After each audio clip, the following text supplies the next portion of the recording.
Okay. Good afternoon to all the panelists as well as everybody on the call.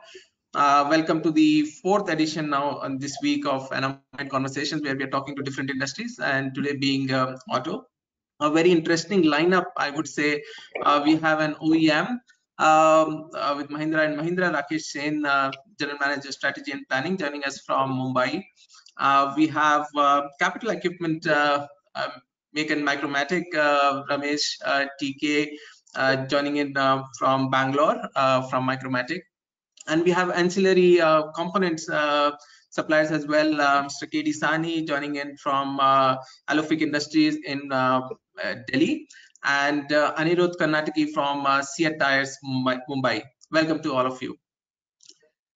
So just to clarify on the format that we'll follow today, we'll be talking about the demand scenarios first, and I'll be asking you specific questions that we want your thoughts on. And then we'll be talking about the supply scenarios, and then we'll probably touch upon planning as a function and the activity in today's scenario, and then we'll take probably some questions from the participants as the time permits. But before I get started, we have this precedent now to ask one icebreaker question to all the thought leaders. Just quick yes or no, and this is more important for this call because I've been quoting this in all other calls. Do you support the lockdown, or are you in the contra group, especially led by an auto industry leader, who has been not supporting, Mr. Rahul Bajaj, and is on the contra group, which has its own point of view. So quick yes or no. Ramesh, I'm starting from my left to right. What's your views? You support it? Yeah, from a principal standpoint of view, I think that was a good start point. I definitely am in favor of, we had to start somewhere, and it was good time to take stock and note of the situation and trying to look at what we need to do. So from that perspective, yes, I am for the lockdown, and I believe it has lasted and done a fair amount, though the proof or the numbers are yet to be seen. Yes, but I stand for it. Okay, Mr. Sani, I think you already voiced your views in the back channel, yes, but yeah.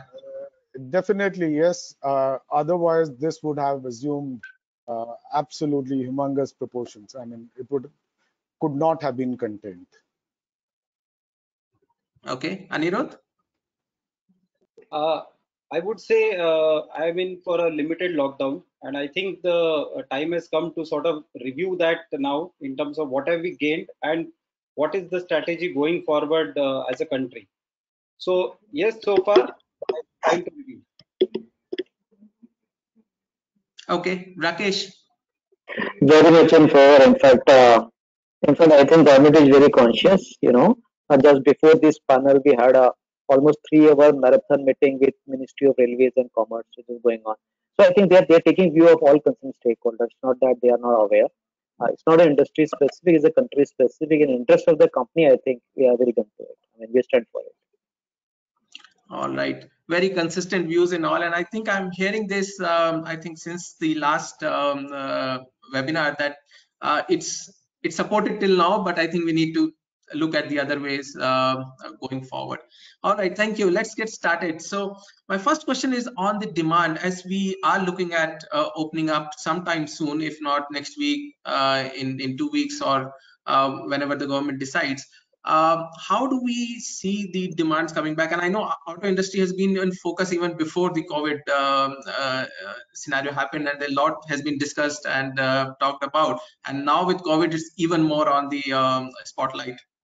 So given the circumstances that were already going on and what this COVID has added with social distancing and stuff like that, how do you see what would be the strategies of, say, OEM to get the customers back in the shorter term?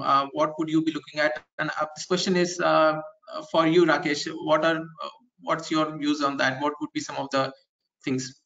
Yeah. So before I answer demand in mid of the COVID, I mean, let me tell you, there is another challenge which auto industry is facing, not because of COVID, in fact pre-COVID, and which is transition to BS6. It depends on the OEM. Some OEMs transit 2 months back, some was in the transition phase when lockdown happens and all. So transition from BS4 to BS6, that itself is a big leap jump in terms of change in product, change in pricing, change in lot many dynamics, and industry was in that mode, and market was about to absorb and digest, and in midst of it the COVID comes in. So the challenge is enormous, it's not one, it's multiple. Saying so, the fact remains that I don't think that see, it definitely is going to impact demand, but we have to see in a perspective to the segments. You can't generalize it, Yeah. If you take India as a country, if you see the monsoon, if you see the Rabi crop, the kind of indications coming up, the kind of crop coming up in extreme rural areas, I think rural is going to bounce, right? The impact of Okay. COVID is not to that extent, and hence that money is going to come. The government spend is also going to be more into job creation and towards the rural part. So the rural demand is going to be there. I don't foresee that is not going to be there. In fact, endeavor of everyone is to encourage that kind of segment, to come up fast and go beyond that. So rural demand is going to be there, certain for sure. As far as urban goes, yes, it will impact, but again, it depends on the segment. So I don't foresee that beyond a certain percentage demand will go off. It will remain. The change is that customer may degrade himself. Earlier, he was planning to buy a product which is of 10 lakhs. Now he will plan to buy 5.5 or 6 lakhs. Earlier, he was planning to buy a new car. Now he may go for a used car. The fact remains that the COVID also sensitized everyone that, precaution is something which they have to take care of. And for some time from now, I think public transportation and sensible people, a middle class salary guy, will try to avoid, and that's why I foresee that entry level variants, be it in car industry or SUV or compact SUV, that something is going to be there, so rather than a high ticket value item, low ticket value item, surely is going to be, demand is going to be there. The problem is for high ticket items, the problem is those items which are not for either commercial use or pure personal use, multiple uses. There we see surge in demand for a short time, but otherwise demand will be there. Again, India is sort of country just because of COVID. I don't think it's going to be extensive. Even in auto industry, if you see, even in the car industry, the contribution of rural is very, very high.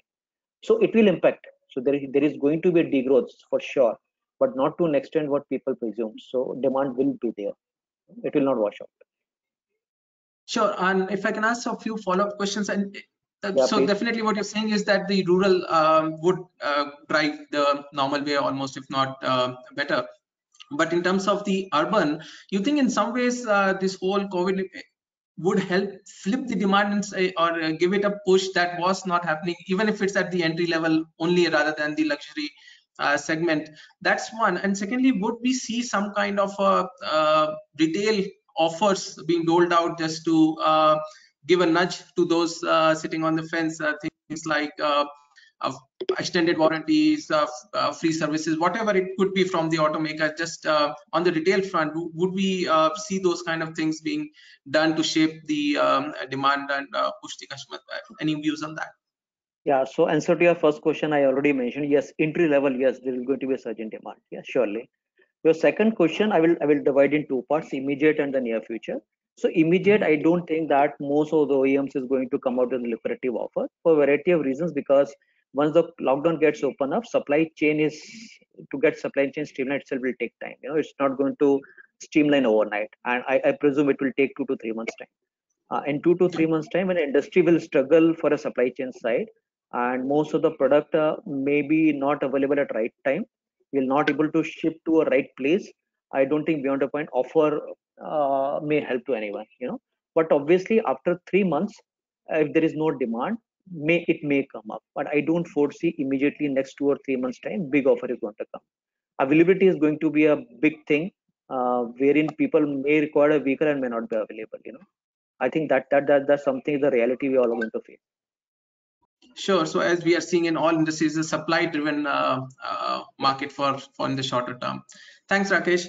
Anirudh, coming to you next. Now, we were talking about this uncertainty of this extension, and we are staring at the monsoon in a month's time, which is the big period for the tire sales in across the scenarios. And since you are an ancillary to the auto itself, how do you see this in the shorter term playing out for the tire industry? Yeah. So yeah, I would just like to divide it in, let's say, two ways. One, the demand which is coming from the OEMs, and the one which is coming from the aftermarket channel. And as you said, this next 2 months period, or the pre-monsoon and the monsoon period, is one which probably typically we see a surge in the demand as far as at least tires is concerned.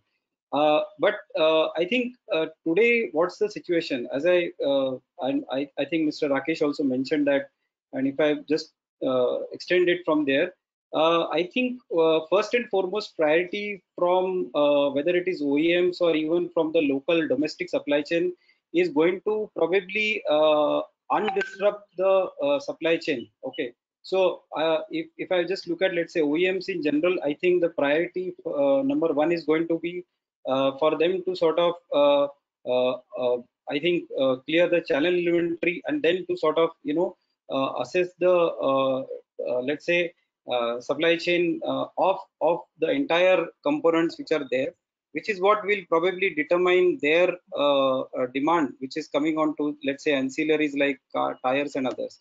As far as domestic is concerned, I think it's anybody's guess what will happen post 3rd May and how markets will open. We are everyone knows about, let's say, red zone, green zone, and certain relaxations which will happen. So it's all uncertain at this moment which geographies will spring back and in what matter of time. If I have to just look at it a little bit theoretically, I tend to believe that it will be a U-shaped recovery, which we will see. So we have seen a significant drop in the last 2 months, or maybe 1.5 2 months. The entire lockdown and the stoppage happened actually at the peak of most industries' sale period, which is 3rd week of May, and we saw a sharp decline from there. And everyone is probably at the bottom as of now.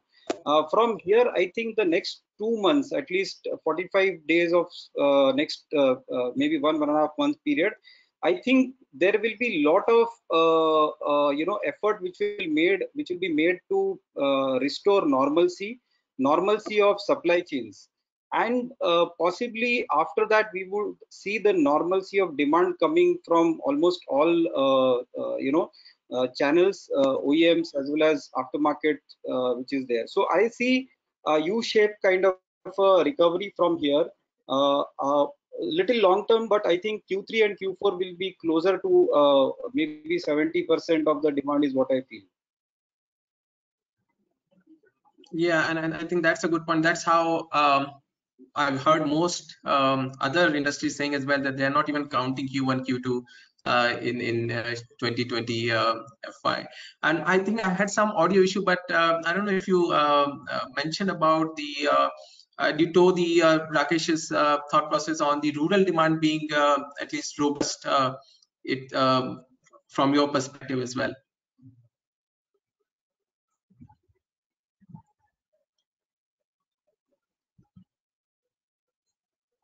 Anirudh, can you hear me?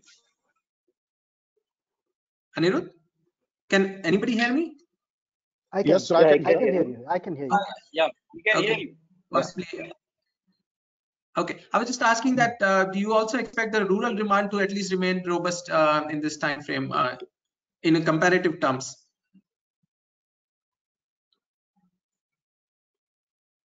Yeah.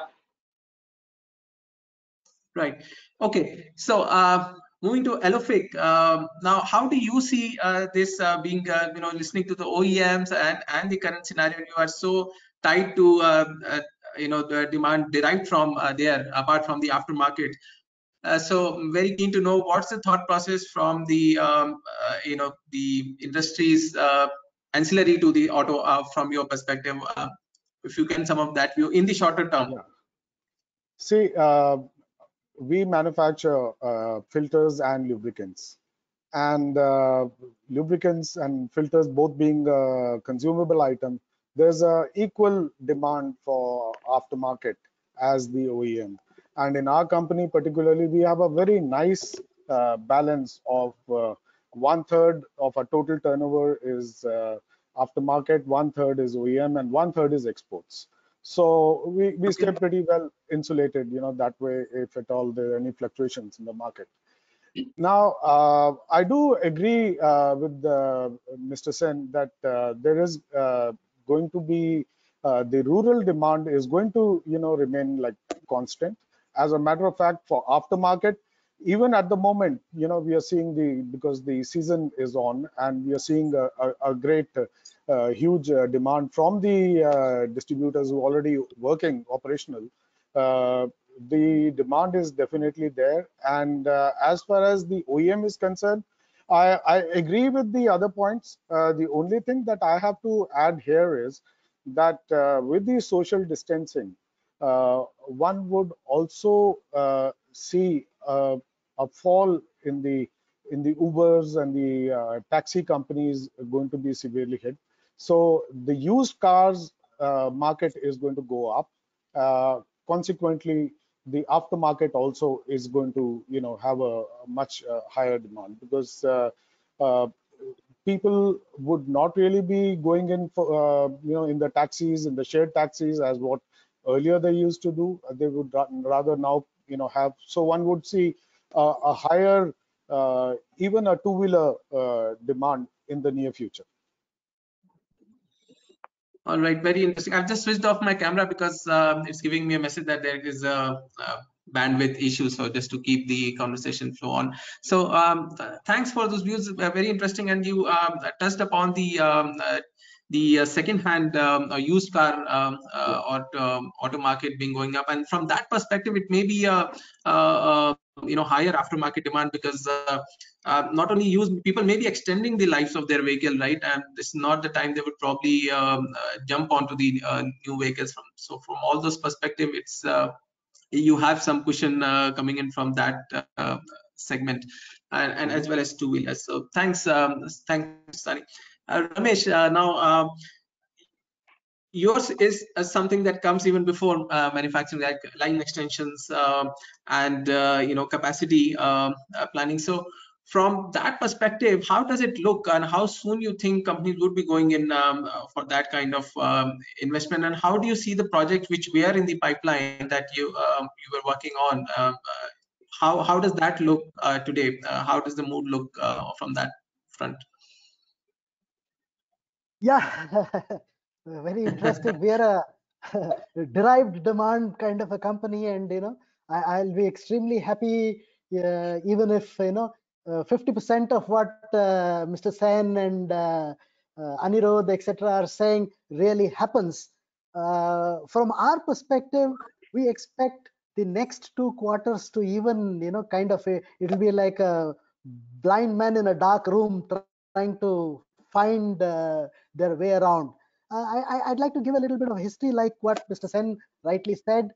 1819, from a capacity building perspective, was some of the best, was the best year that has been seen in the capital equipment industry, especially metal cutting and increase of capacity, because every automotive company, and then metal cutting machine tools that I come from is very, very closely linked to the automotive.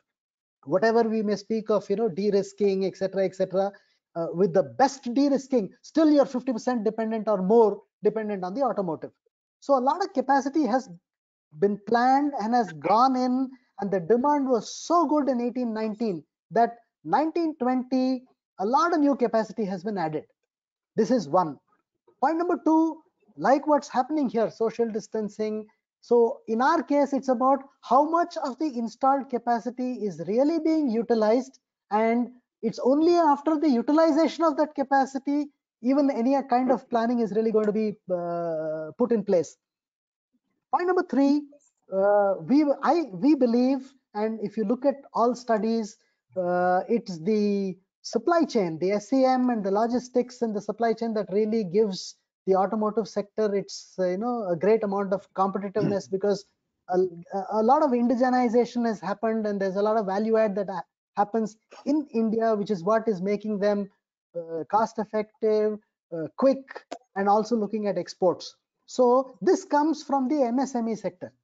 A lot of people make parts in the MSME, and then there are those bigger MSMEs that do aggregates or assemblies, and then they go to the tier 1, and from the tier 1 it goes to the OE. So we believe that even to understand what's going to happen in our sector will probably be June, July. We think that H2 of this year, perhaps we would be lucky if it's 50% all going well of 1920, and we're really looking at what we could do, say 2021, Q1 2021 is perhaps see, because people are changing layouts, people have equipment now, there are going to be less people using more equipment because of distancing and things like that. So we believe that we are in this for the long haul. So strategically we are trying to look at how do I survive the next 3 quarters, and again we are a high IP, high people oriented place, so we can't stop so quickly. So we were, the challenge really is about how to withstand this, and we believe that this is where we as a capital sector can come in with a lot of service offerings rather than capacity offering or machine. More than a product, it's about services around the product, because since there's going to be layout changes, since there's going to be just enough machines, so we believe that we'll have to look at a lot of services, fight our way through the next 2 quarters, then only get a feel, because I've spoken in the last 6 weeks to at least 200 of my customers, and if I need to sum up their thoughts, again, a large portion of them who are in the MSME with limited resources, they are thoroughly confused, scared, worried, and are only they believe that the worst is yet to come. So this is the mindset, and this is not very conducive for capacity expansion and investments. This is how we are looking at it. So absolutely, so definitely quarters is just survival. Right, and very interestingly, as you mentioned that you may be looking at services to sail you through during this times, and probably companies utilizing your expertise on that front. But if I may have to, if I can ask you another tough question, that if you had to put your bet to fix your eyes on where would the demand restart next for you, which of the OEMs you think would probably be the first to get you back the orders at whatever point in future? It mean obviously we don't know when, but what would be your bet? We believe 2 sectors. Yes, I would agree that some amount of sustenance would come from the agricultural sector, and again, like what's being perceived because of hygiene and sanitation and things like that. Private transportation, again, which was kind of trying to fall out of favor because of Uber, Ola, perhaps may come in, and that's all going to be at entry level. But more than any of this, we believe that because of the global realignment that's happening, we believe that there could be a lot of automotive part exports that could happen from India. Again, this is not something that I believe will happen in 1 month or 2 months.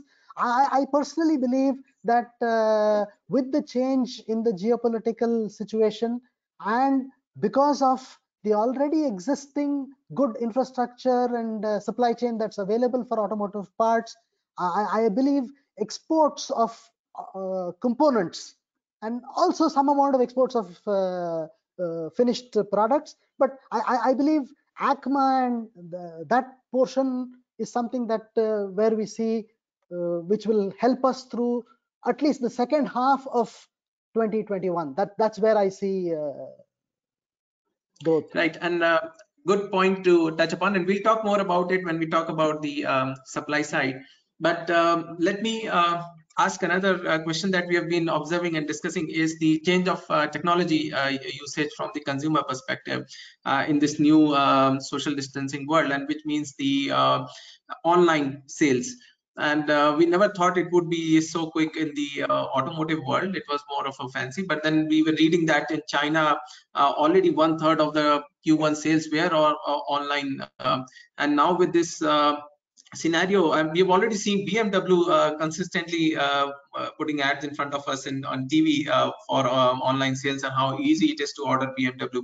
So from that perspective, now how soon you think this will catch on in our country in this scenario? How soon we'll see online, both say for OEMs and also for aftermarket perspective, both B2B as well as B2C? Rakesh, your views first. Yeah, so if you see, most of the auto companies as of now started online booking.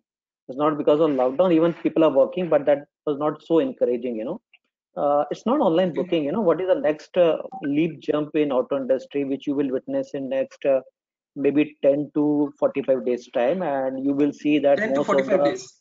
10 to 45 days, most of the OEM will launch a lot of platforms which are very, very unique, and some OEM as early as next week, or some OEM may take a month's time, which means that is not online booking.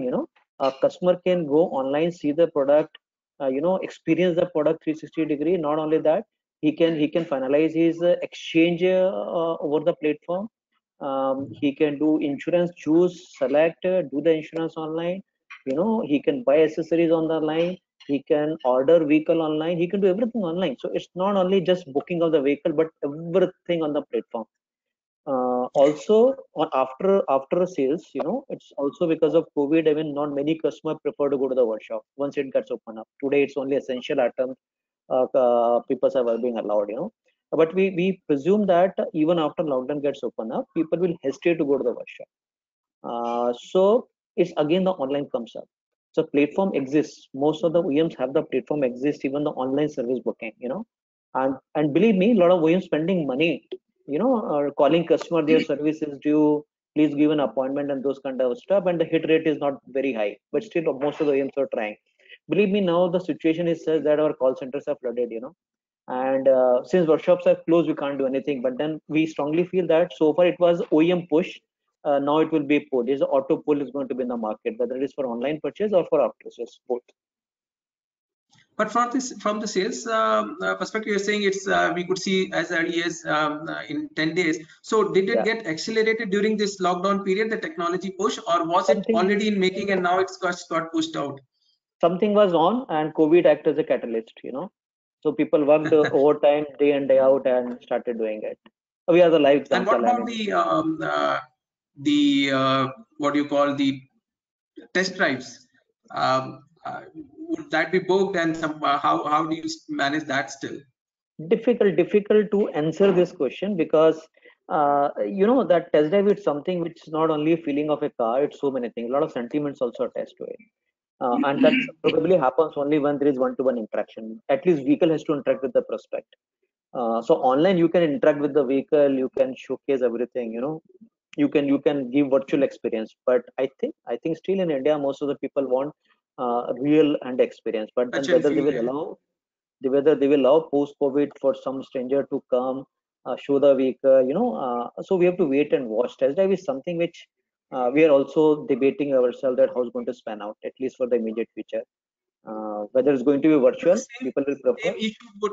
Same issue would remain for the service as well, right? If a stranger will be picking up the vehicle, taking it away and delivering it back, right? So so that logistic issue still remains for both sales and service. So we have to take a lot of precautions, like what Mr. Ramesh says. A lot of precautions need to be done. It's not as simple as pre-COVID. Even if you're going to the workshop, you need to install so many things. You have to take care of the people. You have to develop that sort of confidence.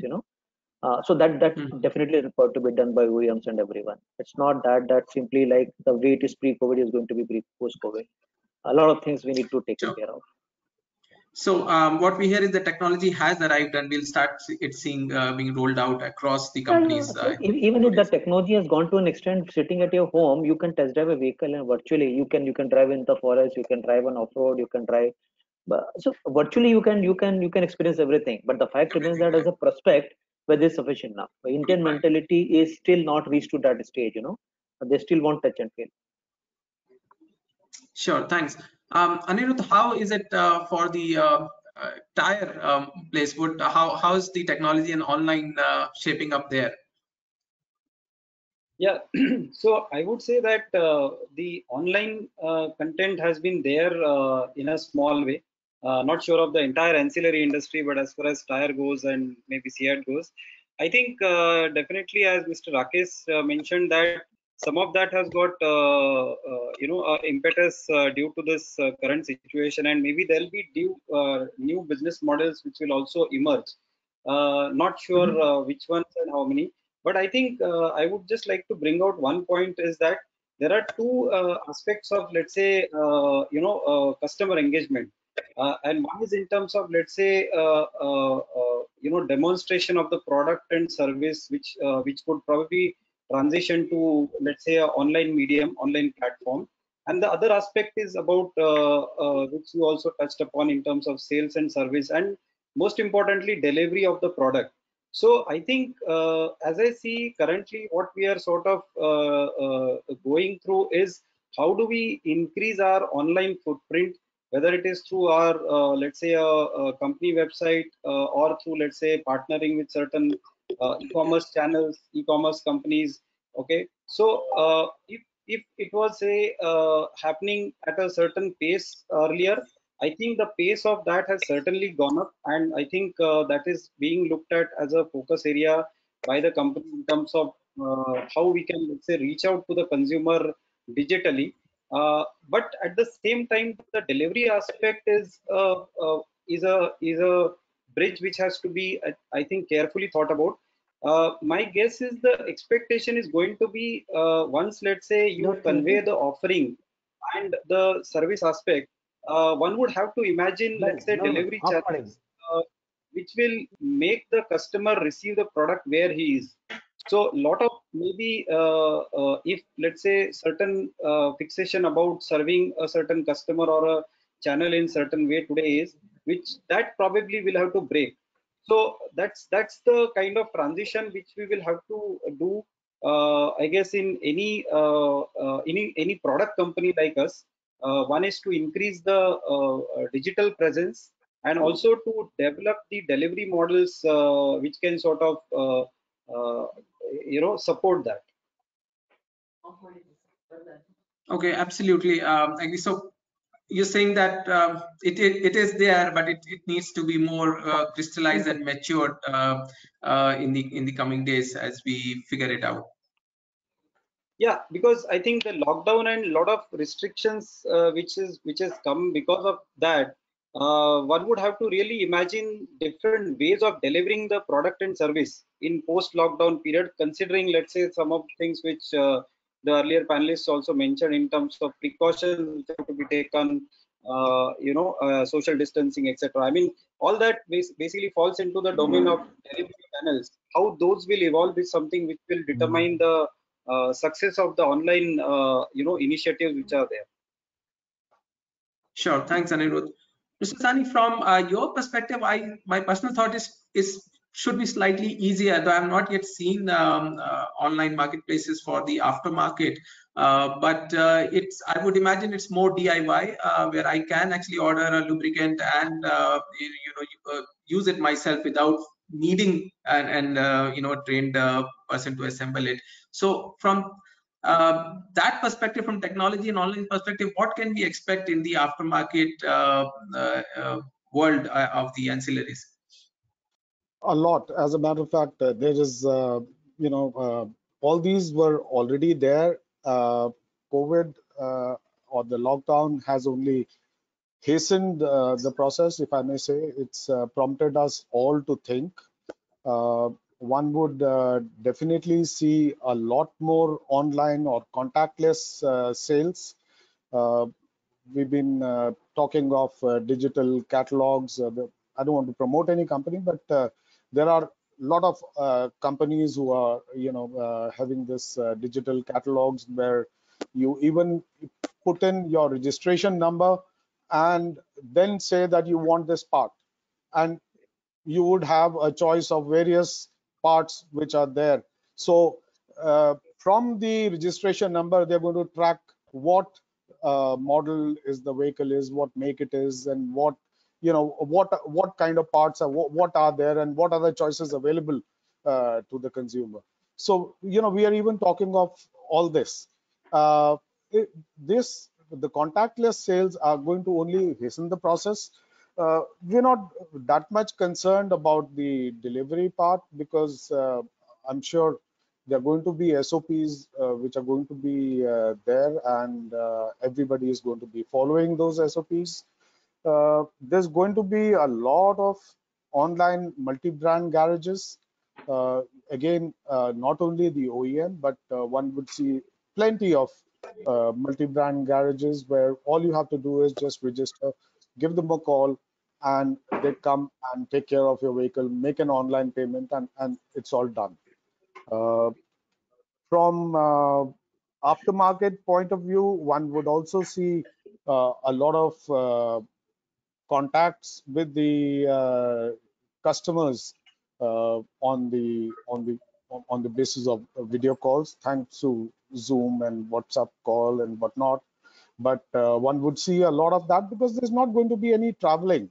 So if there's no traveling, yet the contact with the customer has to be there, which is going to be nothing but on video. And we in our company, we're already in the process of having a customer portal, and designing that where he's able to see the inventories and place the order and all that. This has been running since a very long time. And plus a lot of other new ideas are going to emerge for dealer and distributor engagement, where you're going to have so one has to think out of the box at this time in order to survive. That's the key. But definitely the world is going to go digital. In the automotive industry, the aftermarket has to go digital. It's a question of survival.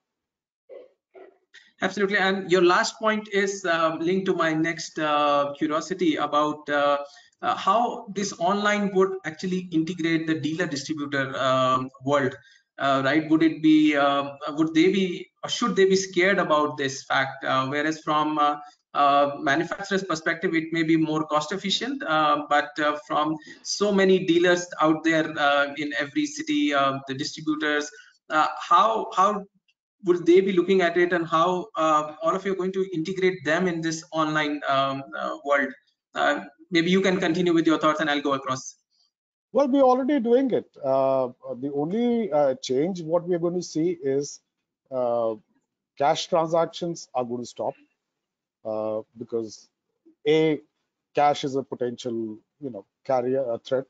So that definitely is going to stop. The other thing which one would see in the coming time is a lot of again interactions electronically, and having more of customer friendly apps for dealers, more of engagement schemes, whether it is from the manufacturer's point of view or even from the distributor down the supply chain to the dealers. One would see a similar kind of a flow. We've been talking to our distributors during this period, and they're already on the same page. We're already in the same. We already started the training programs, as a matter of fact. Okay, so you're saying there is nothing for the dealers or distributors to be worried about from the online space, like we see in the say in FMCG world, the Kirana stores, the mom and pop stores really had a threat, which of course in these tough times they served us better than the online places. But other than that, as the world moves, they are definitely were feeling the heat, and so from that perspective, you don't see that happening in the auto world. Well, as I said, besides the cash transactions, which is everything else, which is definitely predominant in this industry. Besides that, I do not really see that as any kind of a constraint at this moment of time. Rakesh, what's your views on that? From the OEM perspective, how does technology change the game for the dealers? and especially the inventory holding, would you still have them hold the inventories, or it would be what I'm reading, JIT concept, which is being pushed in the dealer world?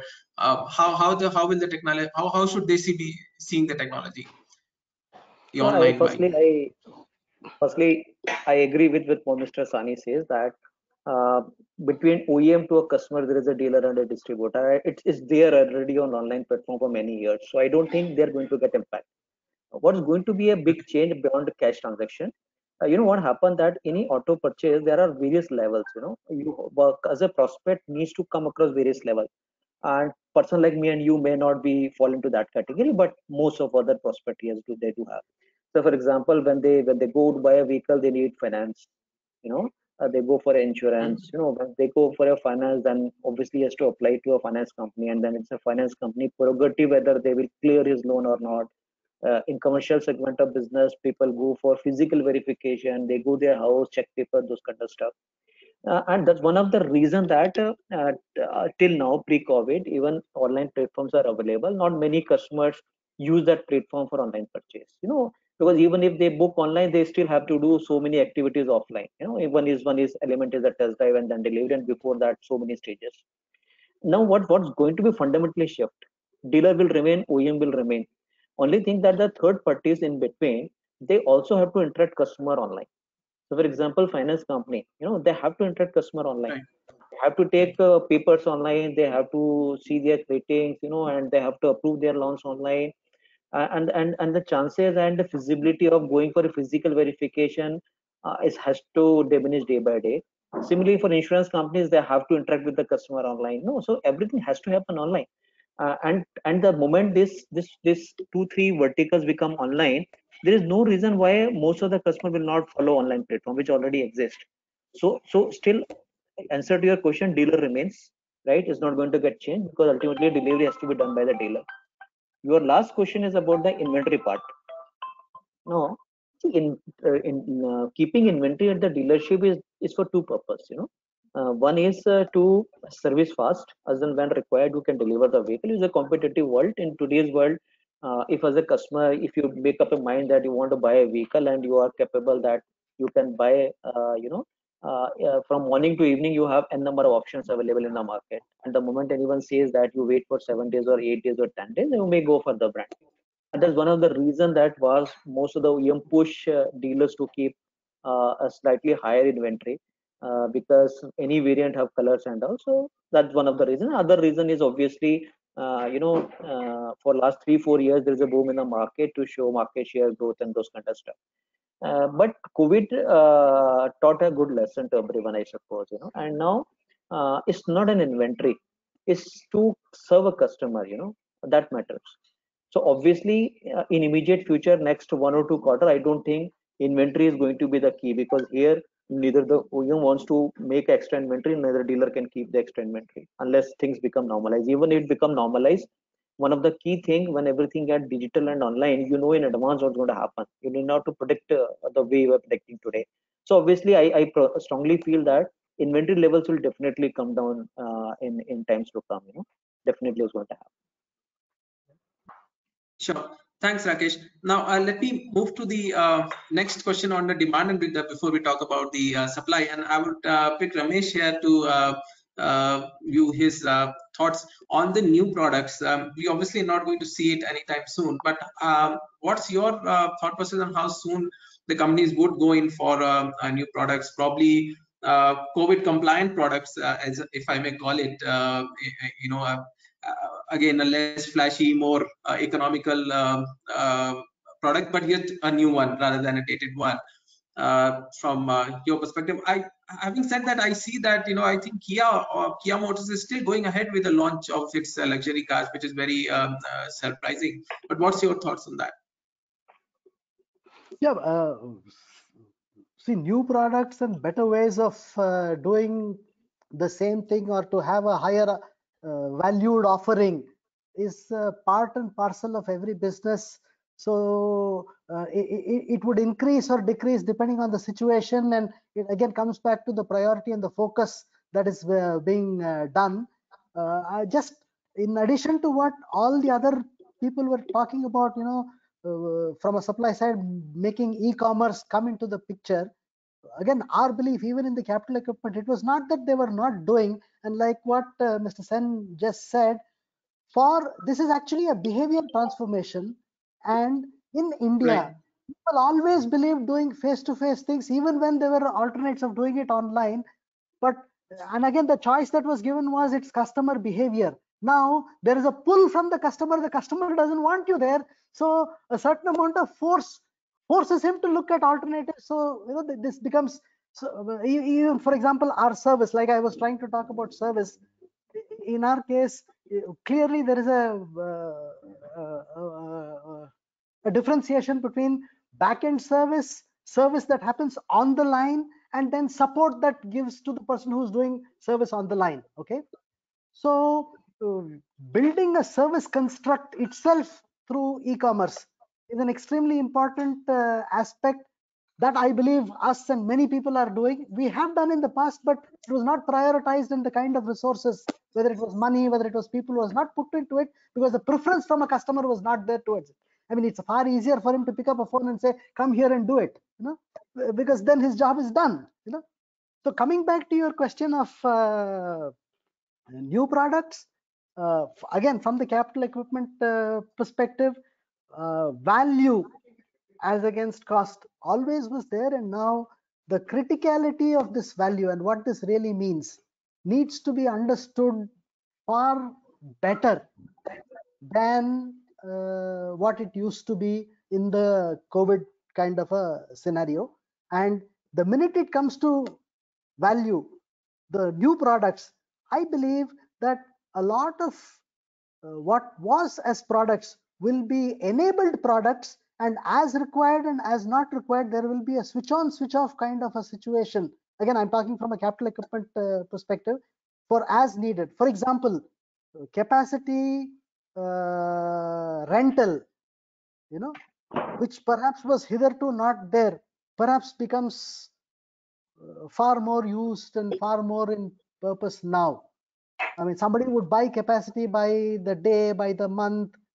Such issues would come into the picture.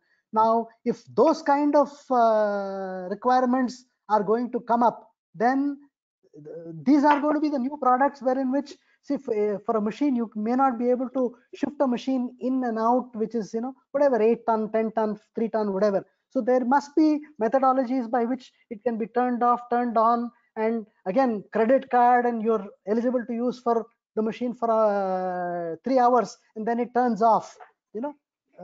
So two things: value, what means value, and the movement from weight, physical product to enabled products is something which I believe in the capital equipment and in the capacity are the new things that are likely to happen.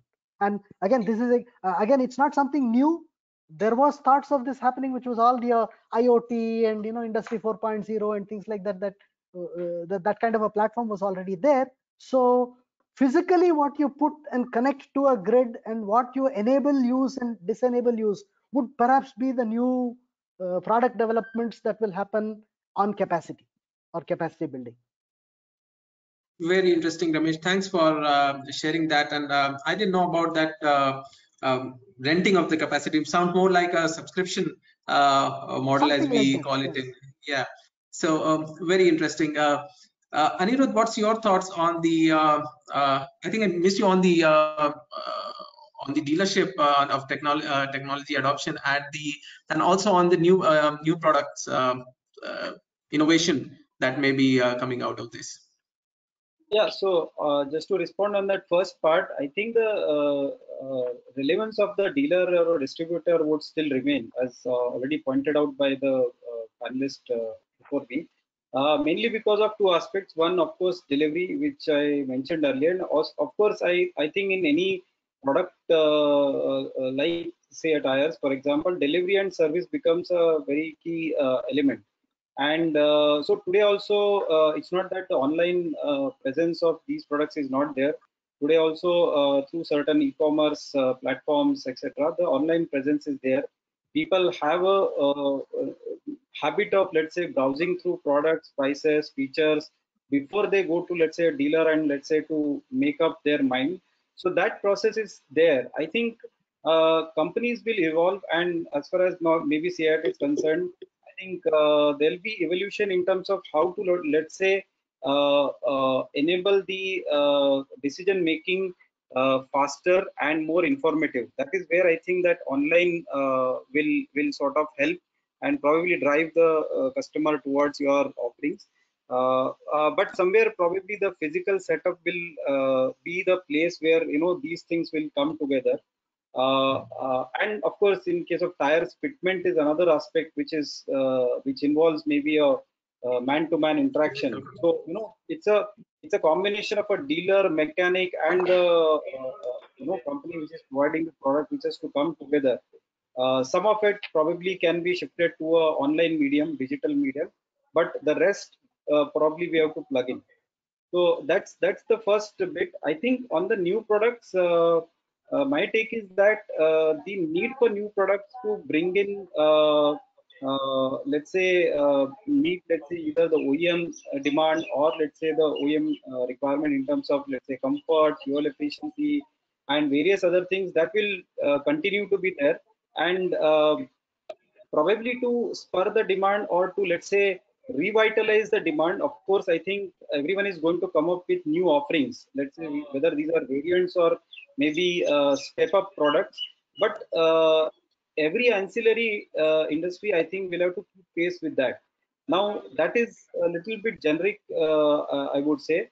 When it comes to, let's say, a short term period of this year or next maybe 2 to 3 quarters, my take is that we will have to be a little choosy about where to spend, because many of the products probably make a call for, let's say, investment of certain sorts, maybe in terms of machinery, molds, and things like that.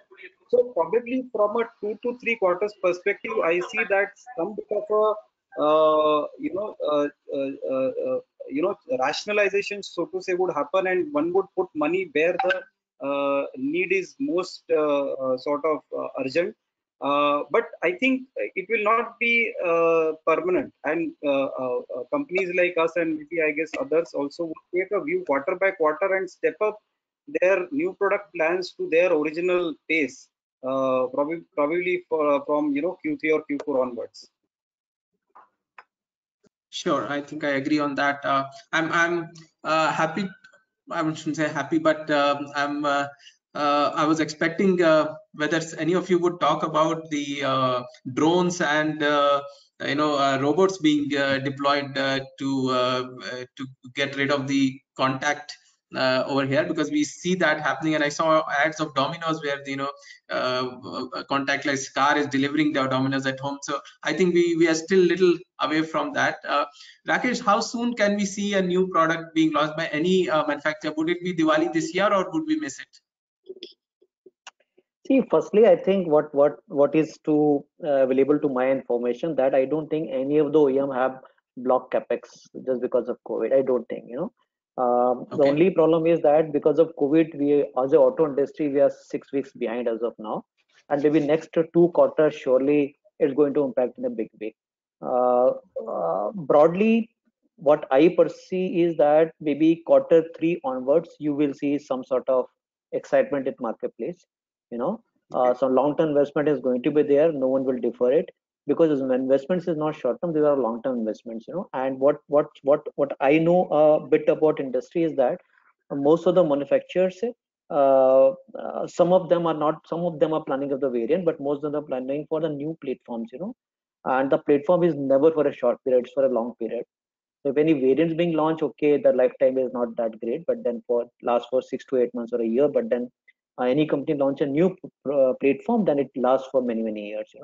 And that just because of COVID-like situation, which impact maybe 5-6 months time, I don't think that will impact that sort of project. But the new dimensions coming up, what I'm hearing, listening, reading, is beyond drone and robot. What you said, it's something like which exists in India, but very proactively being followed by OEMs, and I'm sure by ancillaries and others also. It's frugality. So whether it is a capacity, then how frugal we can, if it is a manpower, those kind of stuff. So people are applying mind left, right, and center to be more frugal, more agile. That's something, it's going on. It's going on in a big way. So some way it offsets, some way it compensates.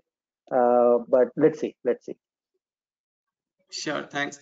Mr. Sani, is there any innovation happening from the components perspective to make things better for the OEMs and the end consumer in terms of cost, either of purchase or of ownership as well? Because with the longer duration of holding, the TCOs will become important as well. So from that perspective, what's the kind of innovation that we can expect from players like you?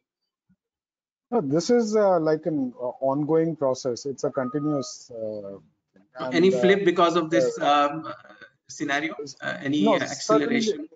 certainly not. I do not see any kind of flip. The only thing is that one will have to shift the timelines a bit further because of this break. But nevertheless, people have been working from home, and the R&D work has already been going on.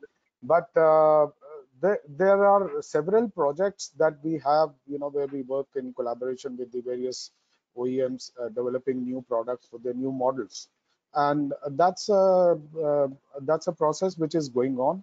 Talking of investments, yes, in the coming time, there would certainly be, one would be sticking to the core business, not really, because liquidity is going to be a very major issue in the coming time, and uh, one would not make, one would cut down on expenditure.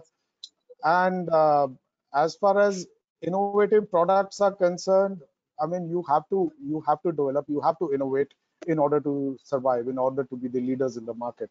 So that's a ongoing kind of a thing. Besides that, yes, with the labor situation, that what we are expecting is going to be in the severe labor shortage in the coming months. One would certainly be talking of a greater degree of automation than in the manufacturing processes. Because one has to live in, you're forced to live in with the reduced labor, and of course, AI and IoT, Industry 4.0. These are like they are the order, Buzzwords will continue. and that in any case has to continue. Sure, thank you. So then this logically takes me to the next section of supply, and with the constraints on supply and supply driving the demand at this point across the industries, there are a number of things that I want to ask. One is the product constraints itself. So would we see a trimming of the portfolios? Would we focus on what we can deliver and guessing the demand? So would we see that? Would we also have, there would be a lot of pressures on it being agile and cost effective production, considering the market scenario. At the same time, there is a labor issue, right? Both in terms of migration as well as the assembly lines, because of social distancing. All these are constraints, and I'm just putting all my questions together because I think in this way, this side of things, you have to take everything into account.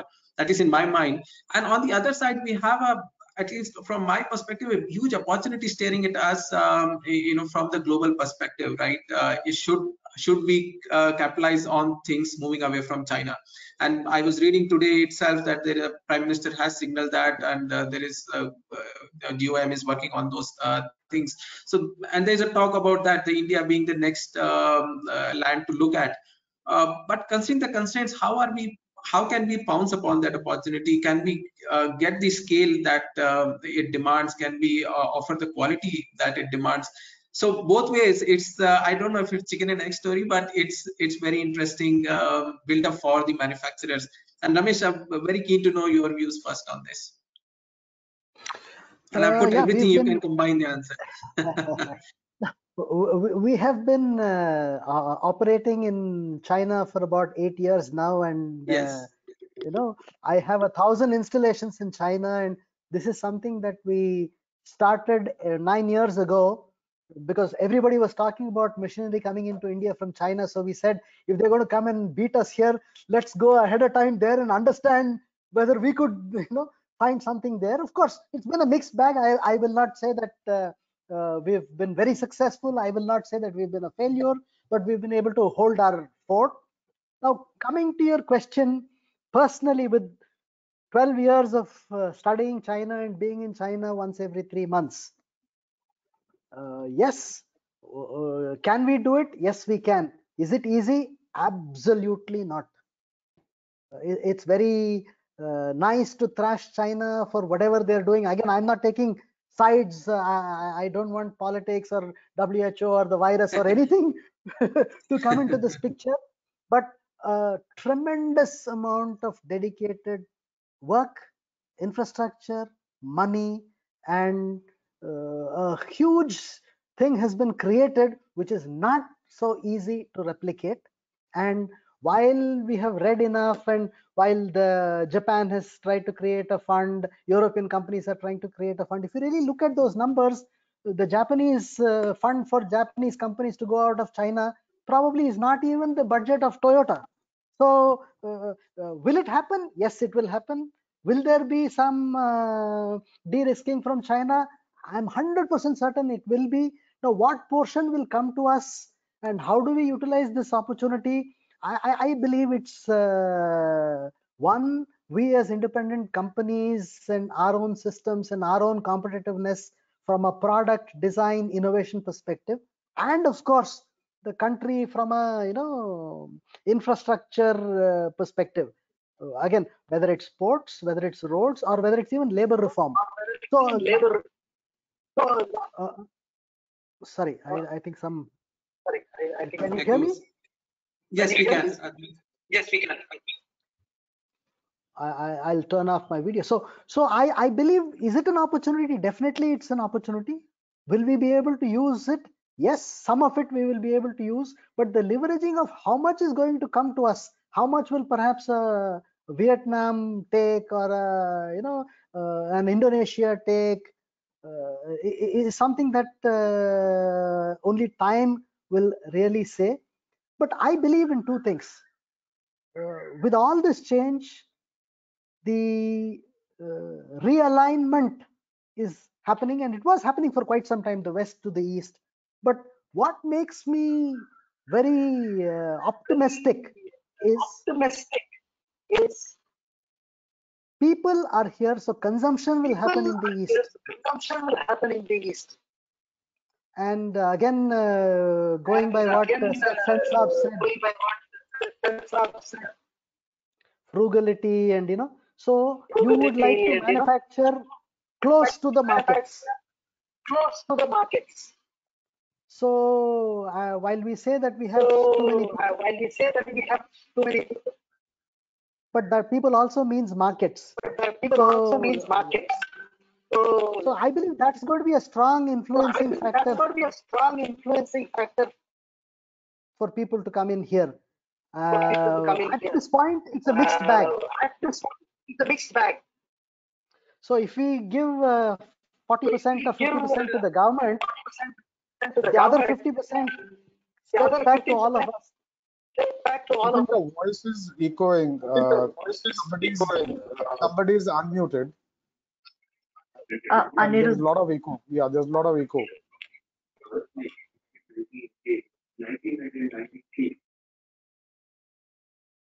Yep. I switched off my. Is it better now? Yeah, it's better, Ramesh. Go on. Yeah. So I personally believe that it will happen. How much we are able to leverage it, and how much of it eventually comes here, how much of it stays here. A lot of work has to be done by culture, people. See, again, I'm not talking about technology. I'm talking about fundamentals of discipline. I mean, simple little things, commitment, which are more human behavior kind of issues that really need to be put into the picture. Yes, a lot of skill development, a lot of money is being spent. HRD ministries has started this journey, but I believe still a lot more has to be done. It's not just government opening something or setting something up or scrutinizing Chinese investments. It's got to be a whole lot of other things which have to happen together.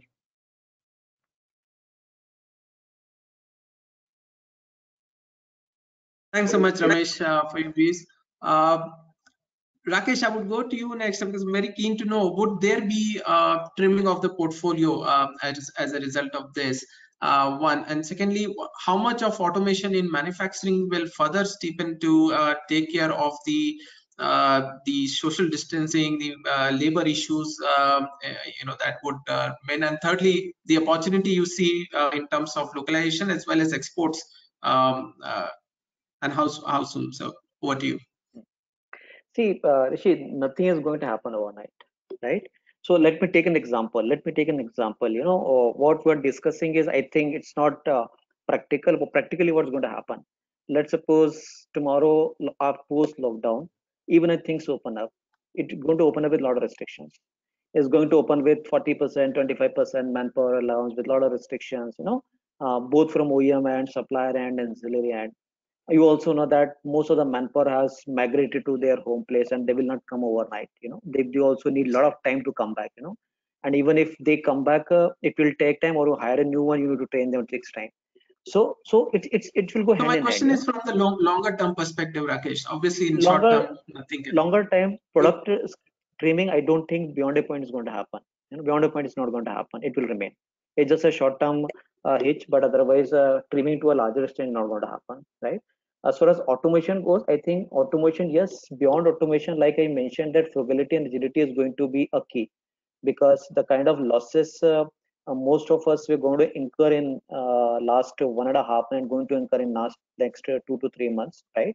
We have to recover it, and it will take long time. So I think beyond automation is a flexibility and flexibility going to matter, and is going to happen in a big way. And Indians are prone to that. So, and believe me, in the lockdown period, a lot of people internally in our organization at least working on it. So things are happening in that way. So automation will happen to a certain extent, not denying it. But at the same time, it's more to do with closer to the market, explore new avenues, those kind of stuff is going to happen. Product trimming is not going to happen in auto industry. Believe me, it's one platform, multiple variants. And even if you trim one or two variants, it removes complexities. But to beyond a point, investment point of view, it doesn't make much of difference, So trimming will happen to some way, but not in a big way. So that's my view, and Sure. What about the whole China opportunity and opportunity to export, and getting a bigger pie of the global share? yeah. So And since yeah, sorry. yeah, Since go ahead. morning, a lot of indications are coming up, right, from Prime Minister to everywhere, Yes. But let me tell you one thing. I heard Mr. Ramesh, and he's very right in what he's saying. Again, see, as far as India goes, quality and scalability and resources are the three things. As far as quality goes, we can produce the quality, and it's evident in the auto industry at least that some OEMs, what they sell in domestic market, they're exporting 5 times or 6 times more than that. So quality is not a problem, and that quality they are producing with in-house with local labor. So it's not that they have imported that. So quality is not an issue. As far as scalability goes, it will take time.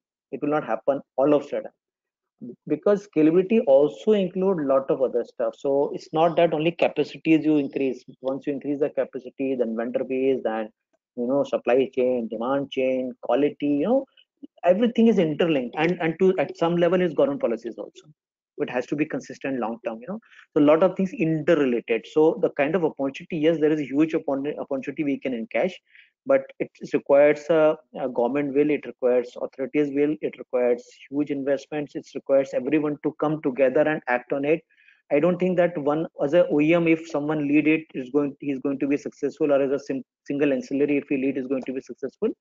Everyone has to come out, but it's going to be a big challenge, because the kind of ecosystem and environment available in country like China, we can't compare. So if you want to do similar stuff in India, it's required fundamental shift in the way we behave, fundamental shift in the way we commit ourselves. A lot of fundamental changes are required, which is not that easy in democratic country like India.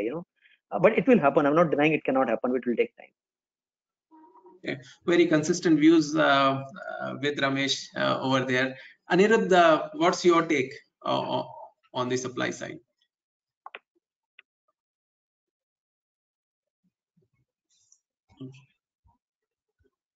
Yeah, sorry, Anirudh, go ahead.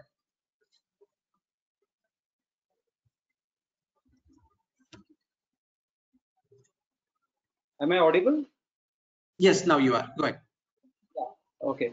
So on the supply side, I think two things. One is that I think there'll be a slowly ramp up of, let's say, the manufacturing end, which will happen, which is I think started in slowly, I think towards the end of last month. So that will something which will continue over the next 1.5 month, with more factories probably opening up, more probably warehouses coming on stream.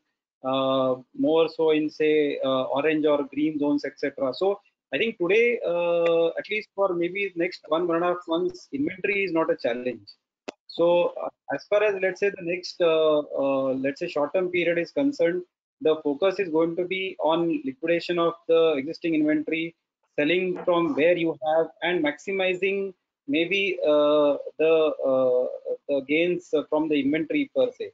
On the rationalization front, I think it's a good thought. I know maybe some industries are doing it, but I see there is also going to be a counter pressure to that in terms of the steps which are going to be taken in terms of market share gain, market expansion, and meeting customer need, especially coming from a dip which has happened in the last maybe 45 days of period. So unless there is something which is very something which is creating a dent in terms of the operating cost, the conversion costs of the factories, etc., I think those things will probably get questioned because I think, as Mr. Rakesh mentioned earlier in his response, that there is going to be a lot of frugality which will probably be existing in our decision making, in our cost. I'm sure that everyone is working on revised budgets and all that. So there is going to be a pressure on from a cost end on, let's say, product range, but it's not so easy, and it's not something which could probably happen in a month's time, etc. And I guess by that time we would probably see the demand coming up. So it's not, unless there is something which is very obvious to be rationalized, it will be difficult to do so. Okay, thanks, Anirudh. Mr. Sani, I really want to know from you is that what opportunity you see from the global OEMs in this scenario, and how do you think the industries get to take advantage of that? With this a bit of an anti-China sentiment in the West, which is going on, how do you plan to capitalize on that? We actually started getting a lot of inquiries from the US after tariffs were imposed, from particularly for goods from China. And we're already in the dialogue for that. And as far as now the rest of the world, the sentiments there are concerned, well, people have started inquiring for sure, and not only for our products, but generally as what we hear. How much are we going to capitalize on it? That only time will tell, because some of the products going in from China were at prices which were like ridiculous. So one has to maintain the the pricing structure as well. So with that, we may not be competitive. That's only something which time would tell. It's a bit too premature to talk about it right now. And I think the issue there is with the cost and scale being interlinked, right? So unless we get the scale, the cost may not go down, and vice versa. So that's something that demand has to derive. Right. So thanks a lot for your views there. A quick final question, and then we'll take few from the participants if time permits. Is on the on planning itself. So how you think that function that we belong to is going to play a role in your companies, how planning is going to change. I know statistics is not what I can talk about today, but in terms of the role that planning would play in the post-COVID world, probably Anirudh, probably you can take it first. Yeah, so I think one major change which is going to happen is the frequency at which you review the demand, and the fact that there is not much of a visibility about what's going to happen after the next month, and difficult to peg the demand whether it is aftermarket or OEM as of now. So one impact is on the reduction in the planning horizon. So if earlier one was looking at, let's say, next 3 months of demand for, let's say, various activities such as capacity blocking, RCCP, or material procurement, etc., I think that period is going to sort of shorten. There is going to be a lesser frozen period and a longer, unfrozen or a tentative period. That's one change. And all the supply planners, planning team is going to be, I guess, on toes as far as the demand signals which are going to come from, let's say, both the channels. We at CEAT, of course, we follow a weekly planning schedule. But even, I guess, at times weekly and fortnightly is going to be inadequate in terms of either the planning horizon or the accuracy with which it comes as such in terms of the demand part of it. So I guess it's going to be a challenging time as far as the planners are concerned, both because of the uncertainty of demand and the reduction in the planning horizon which will happen. Sure. And is the CEO reaching out to you guys more than the sales now in this new world? As I was hearing in some other discussion that the supply chain planning is now new go-to in this scenario than the sales. Is you see the importance going up in the whole new scheme? I would say importance was always there, but of course I think the stock and inventory and the supply chain comes to the forefront because entire cranking up of the system now depends on how you start your warehouses, how you start your factories, all that. So of course the attention is there on supply side, probably more than sales, but I guess both equally are sort of important at this stage. Sure. Rakesh, your views? I think demand chain, supply chain was always critical for any OEM, but it moves to a category from critical to most critical in this COVID times, because unless you predict right, nothing's going to happen. And believe me, cash is the key. Cash is the key. No, none of the OEM wants a single vehicle to produce if it's not required for the retail. We don't want to keep vehicle even for a day. Neither we want our dealer or channel partner to keep vehicle even for a day. It has to be produced against customer only. So my view and take is that so far how sales planning works, it's mostly work on statistical data. We use a lot of algorithm tools, certain hypotheses, and certain figures from the industry, the growth and those kind of stuff, and then we forecast, and we release schedule also to the vendors and all. And normally 1 month fixed and 2 months tentative. What's the change I foresee is that beyond the statistical tool and what algorithm says, I think what most important is walk the talk to many customers, get a feel. So on-ground reality is must, and hence company like us, we believe nowadays to spend 70% time talking to the customer and only 30% time in the backend activities to focus correct. Because unless we focus correct, we can't be right. If we can't be right, our dealer is in a problem, our vendor is in a problem, everyone is in a problem. Because if we focus wrong, then obviously we are going to release wrong schedule to the vendor and further on. It has to be correct and pakka in all ways and means. So the theme of the day is talk to many customer as much as possible, right? Take the first hand feedback, assess it, and then plan it. That's something is going on. Sure. So if I hear you correctly, the collaborative planning is what would assume importance higher than the statistical, and you would want technology to be able to support that if the company is investing on the any side. Right. Ramesh, your views.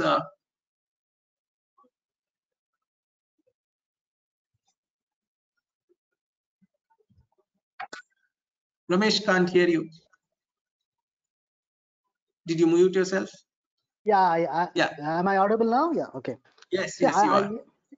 I'm largely in agreement with what Sensab said. So in that way, I would stick my neck out and say that planning as a function will be more of execution planning. It'll be execution will kind of overlap planning, and supermarket kind of a situation, like what he said. You have something of everything, or see, you can't afford to keep finished or inventory stocks because it's too expensive. So planning will become an essential part of daily execution. It's not a preceding event. That's one significant change that will happen to planning. Sure, and looks like Mr. Sani is very much in agreement with you. Go on, add your thoughts, Mr. Sani. Well, he just said the same, because we are in a unique situation right now, and no planning tool at this time is really going to be successful. So you have to take it on a day-to-day basis. The only planning which you can do at the moment is on the execution, and you just cannot do any kind of a number plan. That's what our thought is. Right. So that brings me to the end. I just realized that we are way ahead of the schedule, and I didn't even realize that talking to all of you, always a big learning. Every time I've spoken to at least Ramesh and Rakesh, who have met before. So thanks a lot for your views. I know it's not enough. We just touched upon at the surface level for most things, but that's all that time permits. I'll just quickly have Sheetal take a couple of questions if there are from the participants, and you can answer them. Sheetal, do we have questions that we can take? Yeah, Rishi, in fact, we have lots of questions over here. Yes, we'll take a couple of them, and let's see what panelists have to say on that. Sure. So the first one is, the current scenario is the snowball effect of the world's immense pressure on the environment, and needless to say, the automobile industry is a part of that pressure on the carbon cycle and consequently the natural environment. So, will this COVID issue fast track the electric vehicle launch, or will it further delay? Will the R&D and innovation would become top priority? Sounded like a long question, and I had a. Does he specify whom the question is for?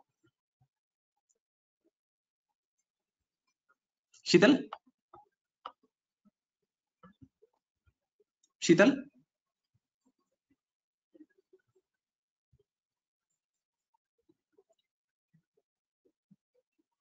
We lost the.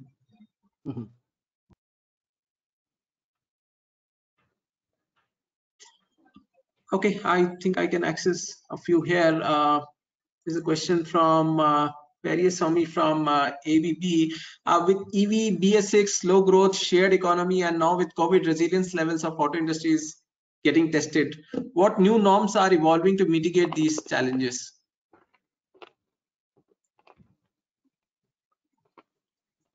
Rakesh, you want to take that? If you could hear me. Yeah, so so whatever norms are there, we all are aware of. There is nothing new norm, like BS6 is obviously one, and I think the last question what Sheetal was trying to frame was something related to electric vehicles also. That's the new norms. So I don't think that electric vehicle, the kind of investments companies are planning, is going to put on hold, because it's going to get on. And this COVID has taught us a lesson, that what happened during lockdown. The kind of PF level came down, the kind of environment, and also that create a lot of sensitivity among people's mind. So I think electric is the future. Only thing, there is some lag, and that too even conventional vehicles is going to face. So even that phase, the new norm is basically, to me it looks and appears is that BS6 is one. The second is, I don't know whether anyone aware, it's a new something called CAFE. The new norm government has imposed, which is going to come around somewhere in 2022. So BS6, CAFE norms, and electric. These are the three new norms going to come in the auto industry, to me, it appears. Okay, thanks, Rakesh. what are the leading indicators that auto manufacturers or suppliers could reference to better plan demand for Q2 and Q3? What are the leading indicators that you would be looking at? Has Ramesh got dropped out? Mr. Sani, No, I'm anything here. from your side? Okay, Ramesh, maybe you can add, or Mr. Yeah. Sani can add. One obvious thing that comes to my mind, the lead indicator is, the ability to keep jobs, because ultimately we're talking about personal transportation. So if somebody is worried about whether he's going to keep his job or not, he's not going to obviously go out there and buy a car. So unemployment rates, or I don't know whether we have something that's measurable like that. So general sense of well-being, I think, is an extremely important thing that I would cater to for automobile sales, and that would perhaps be one of the leading lead indicators. Yeah, and also perhaps the inflation factor. Okay. And what about that? Can you elaborate a bit on that? Yeah, the interest rates, the availability of liquidity, these would certainly be, and along with the inflation, the way you are able to put the costs in control. So all these put together could also be an indicator of whether it's whether the economy is reviving or not. Okay, sure. Sheetal, are you back? Okay, let me so Ramesh, there is a question specifically for you. It says that wow, now is the time for all the traditional automakers, new energy automakers, network partners, component makers, and technology suppliers all come together as one large platform and form one big association. Looks like another one. So what's your thoughts on that? Good. If people can come together and do something constructive about it, welcome. Absolutely, I think it would be welcome. And again, just going back to one of those questions, see, I personally believe, I could be wrong, but a belief is the IC engine and the automotive, especially with BS6, again, has gone through so many years of evolution and has come to a particular stage where, yes, there is some amount of effluent, etc., whatever that comes into the picture. But let's be clear that batteries, disposal of batteries, again, it's something new that has not gone through the cycle of, for whatever, close to a century of what's happened on the automotive IC engine technology and the cost and the benefit and things like that. So easily that it's polluting, it's not polluting. See, we have continuously evolved and we have tried to find solutions. And I think industry as a whole has fairly responded well across the globe. Now, the question is, as you get new technologies, this is where government, authority, environmentalists should come together and, what's going to happen if you have 100,000 BS6 vehicles and 700,000 BS0 vehicles? That's where somewhere, if you know something is polluting, then side by side you have to look at technology to take away what's contributing.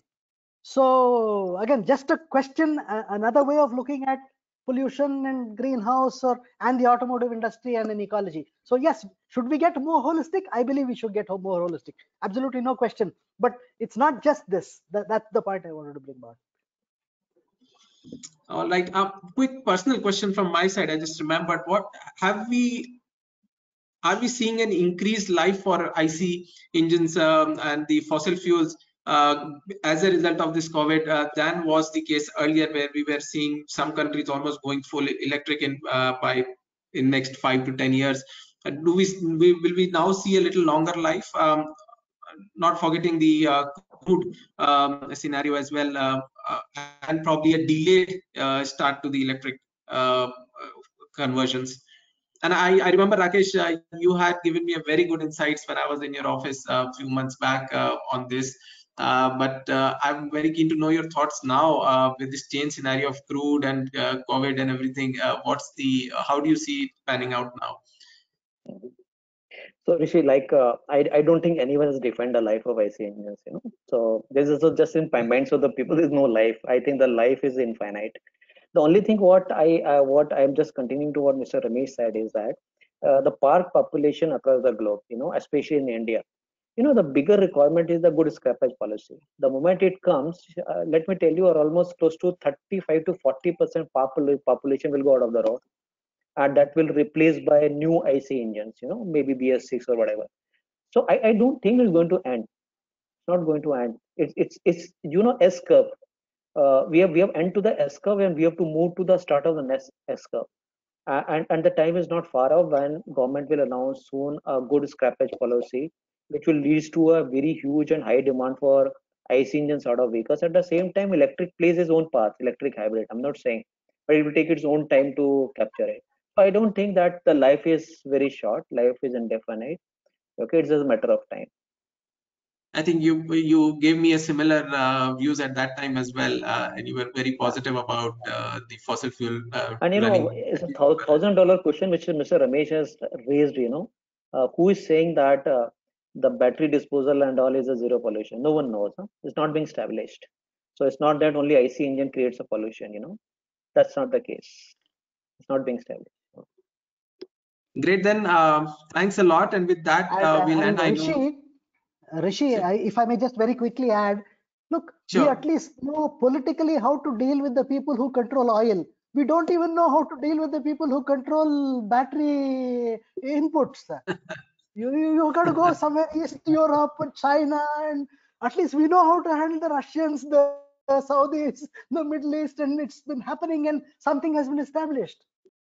And in today's I world, mean, sorry, in India, Sorry. in today's world, electric vehicles for the battery, it's a matter of the fact. I'm just giving a clue. Just do a deep dive and find out who controls batteries. You will able to Yeah, I know. think that's what You will Ramesh get is the answer. mentioning as well. Yeah, that's not that easy. Yeah.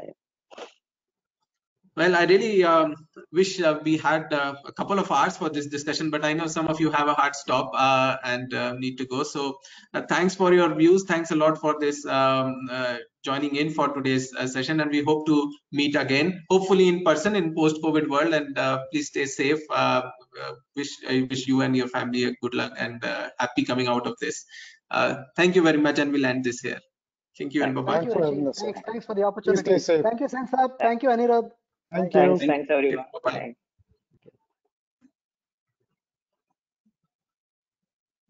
Thank you, Sanisab. Thank you. Thanks.